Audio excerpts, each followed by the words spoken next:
질문자의 그 질문의 요지는 이런 내용이에요. 대인배상 1에서는 보험계약자 또는 피보험자의 고의사고를 면책으로 하고 있습니다. 그렇게 하고 있죠.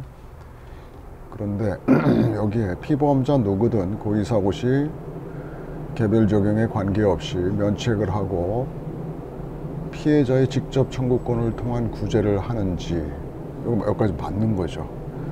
누구의 행위가 되었든 면책을 하고 직접 청구권을 통한 구제를 하고 있죠. 그래서 여기까지 맞는데, 즉 이 친구가 묻는 것은 대인배상 1 고의면책 조항이에요. 딱 대인배상 1은 면책 조항이 하나죠. 모든 걸 다 물어준단 말이에요. 근데 고의만 이제 면책 조항으로 두고 있는데, 여기에 보험계약자 또는 피보험자의 고의사고는 보상하지 않습니다 하고 규정하고 있는데, 거기 다만 피해자가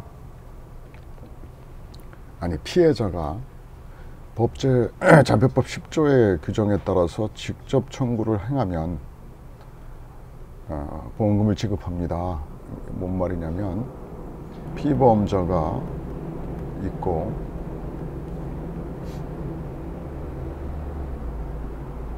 이자가 김영 피보험자가 됐든 뭐가 됐든, 이자가 제3자에게 고의로 원한이 있어가지고 얘를 다치게 했다.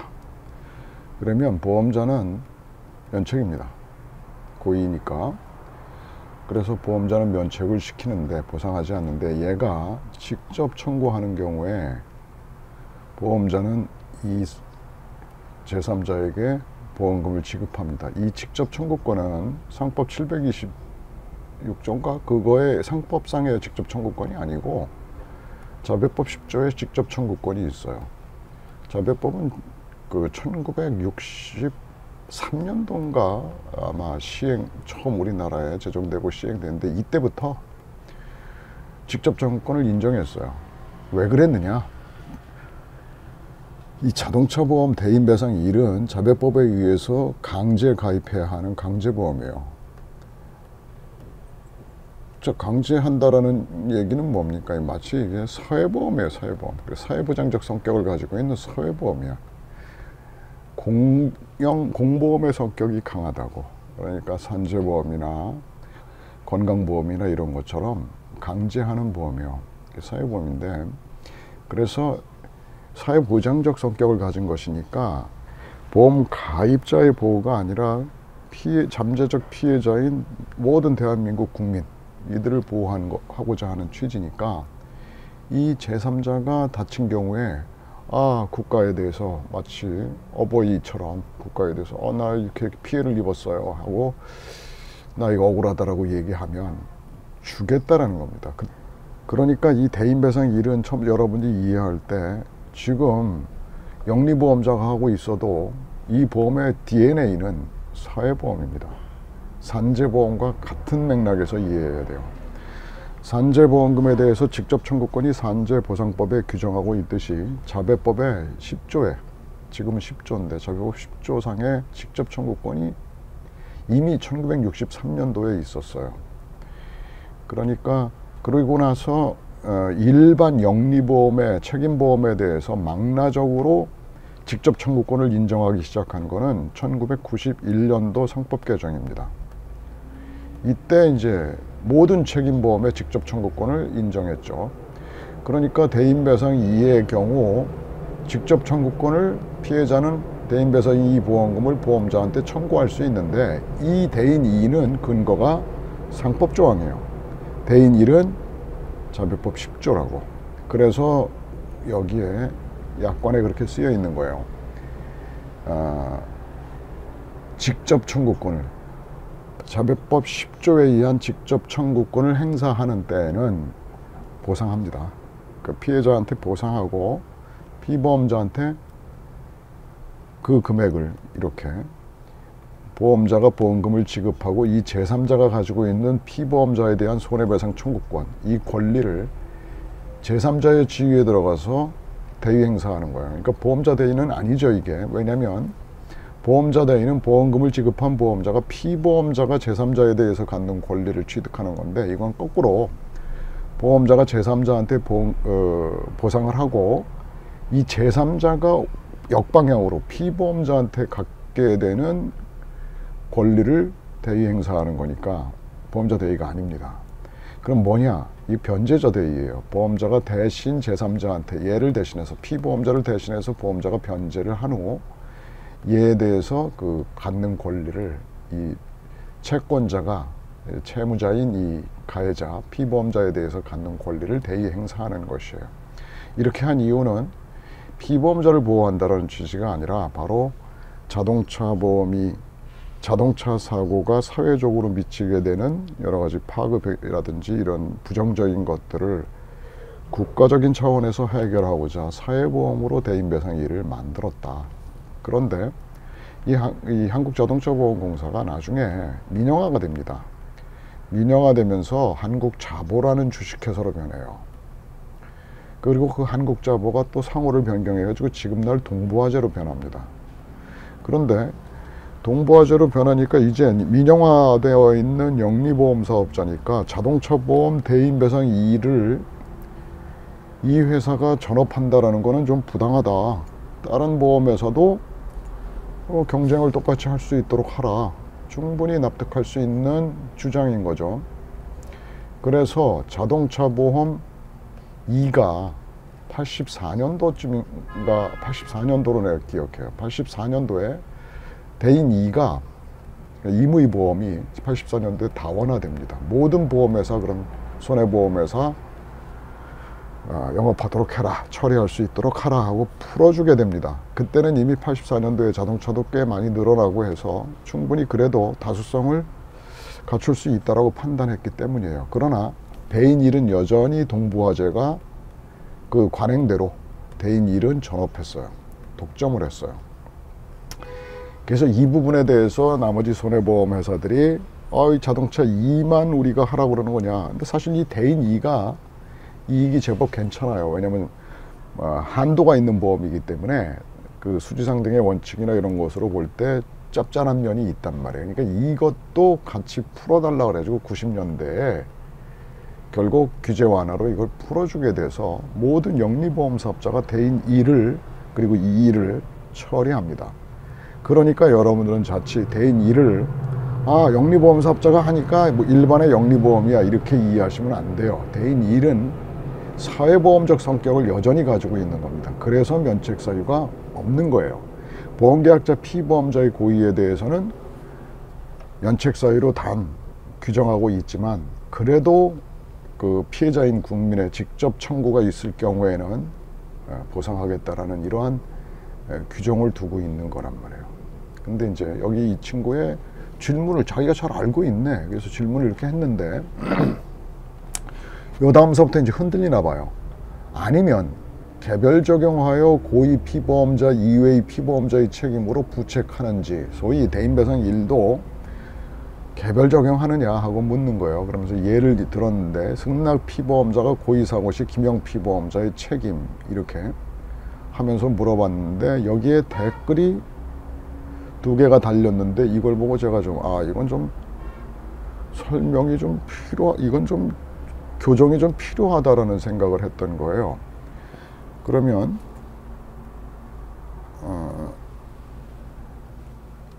그러면서 여기에 그 댓글이 왜 그랬냐면 이렇게 말해. 대인 1은 고의사고에도 피보험자 개별 적용을 합니다. 이 말에 봅시다. 대인배상 1은 이제 그 보험의 성격이 뭔지는 알게 되었고 지금 이분 얘기를 하면 댓글의 말에 의하면 김영 피보험자가 있는데 승낙 피보험자가 제3자에게 고의사고를 냈어요.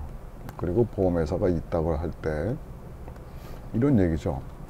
제3자의 고의에 대해서는 면책인데 이 청구가 김영 피보험자는 고의 없어서 부책해가지고 보상하는 것이다.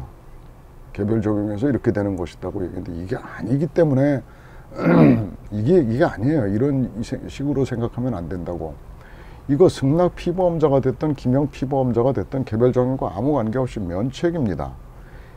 이 제3자가 직접 청구할 때 이거에 대해서만 보험금을 지급한다라고 규정하고 있는 거예요. 이거 안 주는 겁니다. 고의 있는 자가 승낙 피보험자든 기명 피보험자든 나누지 않았어요. 대인배상 2처럼 보험계약자 또는 기명 피보험자의 고의를 1항으로 하고 2항에 기명 피보험자 이외의 피보험자의 고의 해가지고 따로 나누어서 규정한 거 있는 것이 아니라 보험계약자 또는 피보험자의 고의는 보상하지 않습니다고 한 거예요. 그러니까 피보험자가 승낙 피보험자이든 친족 피보험자이든 기명 피보험자이든 고의 사고는 보상하지 않습니다. 책임 없어요. 다만 이 제3자가 보험자한테 청구할 경우에는 보상하고 이들에 대한 구상을 하겠다라고, 이들에 대해서 구상하겠다고 규정하고 있는 겁니다. 이들은 기명 피보험자, 승낙 피보험자 누가 됐든 고의 사고를 이야기하면 보험금 청구권은 없어요. 무책이에요.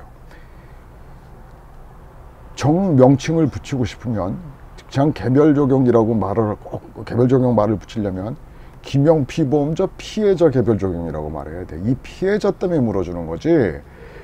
승낙 피보험자는 고의가 있는데 기명 피보험자는 고의가 없으니까 기명 피보험자의 피보험 이익을 보호하기 위해서 보상한다, 이거 아닙니다. 피해자를 구제한다라는 사회보험적 성격을 가지고 있는 대인배상 1의 속성상 피해자가 청구하면 물어준다라는 거지, 고의 없는 기명 피보험자가 청구하면 보상한다, 이거 아닙니다. 마치 여러분들이 보기에는 이게 기명 피보험자 개별 적용 같이 보일 여지가 있는데 그러한 규정을 두고 있지도 않고, 이건 그러한 게 아니에요.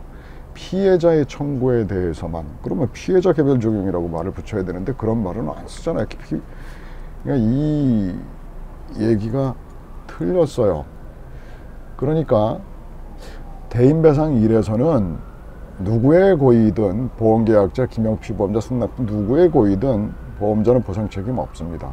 다만 피해자의 청구에 대해서는 피해자를 국민인, 잠재적 피해자인 국민 모두를 보호하기 위해서 사회보험이어서 사회보험이 가지고 있는 속성상 피해자한테 보상을 하고 이 나쁜 놈한테 구상하겠다라고 규정하고 있는 거예요. 그리고 이것이 보험자 대의가 아닌 변제자 대의라고 얘기하는 것은 뭐 여러분이 이해했을 거라고 보고, 여러분들은 이 피보험자 개별 적용을 아무데나 갖다 들이대는데 좀 습관을 좀 버렸으면 해요. 대인 1은 고의 사고에도 피보험자 개별 적용합니다. 이거 틀린 얘기입니다.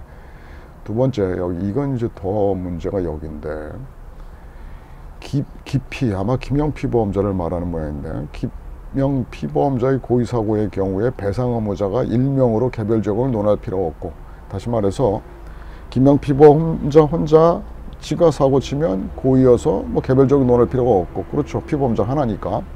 이 두 번째 줄에 기명 피보험자 이외의 다른 자가 고의 사고를 냈을 때 기명 피보험자가 명시적 묵시적으로 승인한 바가 없다면, 명시적 묵시적 승인한 바가 없다면 이게 무면허 운전의 경우에 그 관용적 조항을 여기다 갖다 사용했는데 이거 쓰는 거 적절하지 않아요.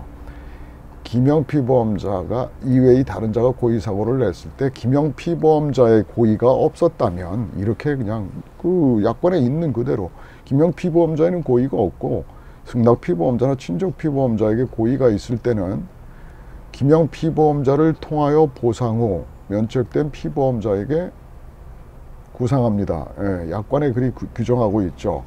여기는 문제가 없어요. 근데 이제 이 두 번째 이것이, 그리고서 이분이 하나 더 달았어요.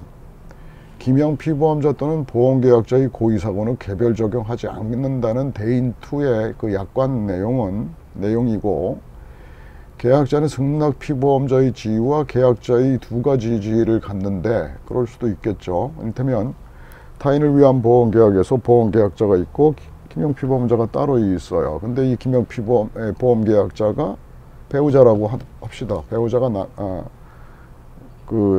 다른 배우자를 기명 피보험자로 해서 보험계약을 체결했다. 그럼 보험계약자와 피보험자가 다르니까 타인을 위한 보험계약이죠.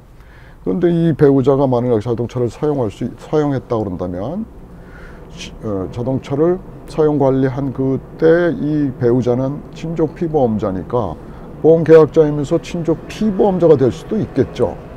근데 여기서는 뭐 승낙 피보험자라고 했으면 뭐 배우자 아닌 뭐 친구가 보험계약자였다, 뭐 그럴 수도 있는 거니까, 뭐 친구가 보험 들어주는 일이 흔치는 않지만 뭐 절대 없다 그런 건 아니죠. 보험계약자의 자격에는 제한이 없으니까요. 그래서 보험계약을 체결한 사람이 김영피보험자한테 나 차 좀 쓸게 그래가지고 자동차를 사용한다면 얘는 계약자이면서 동시에 승낙피보험자의 지위를 갖게 된다. 이때 작성자 분리 원칙을 통해서 계약자를 승낙피보험자로 보고 개별 적용합니다. 이건 진짜 이건 문제가 있는 말이죠. 무슨 얘기냐면 이분 얘기는 김영피보험자가 있고 승낙피보험자가 있는데 이 승낙피보험자가 뭐 계약자라는 거예요. 보험계약자. 그리고 얘 승낙피보험자가 막 빡쳐가지고 제3자에게 사고를 냈다고 칩시다. 그러면 이 승낙피보험자는 고의가 있으니까 보험자한테 보험금 청구할 때 면책인데 김영피보험자에 대해서는 부채가 아니냐. 이 사람이 계약자가 아니라면 개별 적용 이렇게 하겠다고 했던 거죠. 그런데 계약자가 승낙피보험자라고 한다면 이 사고는 면책입니다. 우리 약관은 이분이 이렇게 말했어요. 작성자 분리의 원칙에 의해서 이렇게 얘기를 했어요. 작성자 분리의 원칙에 의해서 계약자를 승낙피보험자로 봐야 하고 개별 적용해야 한다는 거예요. 아니죠. 왜 그러냐면 자, 지금 작성자 분리 원칙을 얘기해요. 이래서 내가 문제를 삼으려고 그러는 거예요. 작성자 분리의 원칙이 뭡니까? 작성자 분리의 원칙은 불명확성의 원칙이에요. 약관을 만들었는데 그 사업자가 불명확한 개념을 사용해서 불명확하다라는 얘기는 2가지 이상으로 뭐 10가지, 100가지 하여튼 이상의 해석이 가능하다 라고 하면 이거 어떤 뜻이지? 이걸 약관을 받아보는 사람 입장에서 이게 어떻게 하라는 거야? 했을 때 그 100가지 가능한 것 중에서 작성자한테 가장 불리한 해석을 취한다라는 원칙이에요. 그럼 작성자 분리의 원칙이 적용하려면 그것이 불명확하고 2가지 이상의 뜻으로 해석이 되어야 돼요. 우리 약관은 어떻게 돼 있나? 한번 약관을 봅시다. 고의에 대해서 규정하고 있는 약관을 보면 이렇게 써 있죠. 다음 중 어느 하나에 해당하는 손해는 보상하지 않는데 보험계약자 또는 김영피보험자의 고의로 인한 손해 그러면서 이 이론은 개별 적용하지 않는다라고 써 있어요. 그러면 이 말이 8조 1항 1호가 불명확하다. 뜻이 2가지 이상으로 해석된다라는 이 주장이에요. 그렇다면 작성자 분리의 원칙이 적용되는데 이게 2가지 이상의 뜻으로 해석됩니까? 보험계약자의 고의사고 면책하겠다. 김영피보험자의 고의사고 면책하겠다. 개별 적용 안 하겠다. 다시 말해서 보험계약자의 고의사고, 김영피보험자의 고의사고는 절대적 면책을 하겠다. 절대적 면책 사이로 하겠다라고 한 것이잖아요. 이게 그 외에 다른 어떤 뜻으로 해석이 됩니까? 아니잖아요. 다시 계약자를 승피로 보고가 아니라 계약자 아닌 승낙피보험자라면 개별 적용합니다. 근데 승낙피보험자가 계약자면 보험계약자의 고의사고 면책한다고 써 있잖아요. 불명확하지 않아요. 그리고 김영피보험자의 고의 면책한다라고 하는 거예요. 다시 말해서 우리 약관은 명확하게 또는 둘 중에 아무나 고의가 있으면 면책합니다라고 규정하고 있어요. 그럼 이분은 이렇게 얘기하는 것 같아요. 김영피보험자는 고의가 없는데 보험계약자의 고의가 있을 때 김영피보험자에 억울하지 않느냐. 그럼 상법 659조 1항을 봅시다. 상법 659조 1항에 뭐라고 써 있습니까? 보험계약자 또는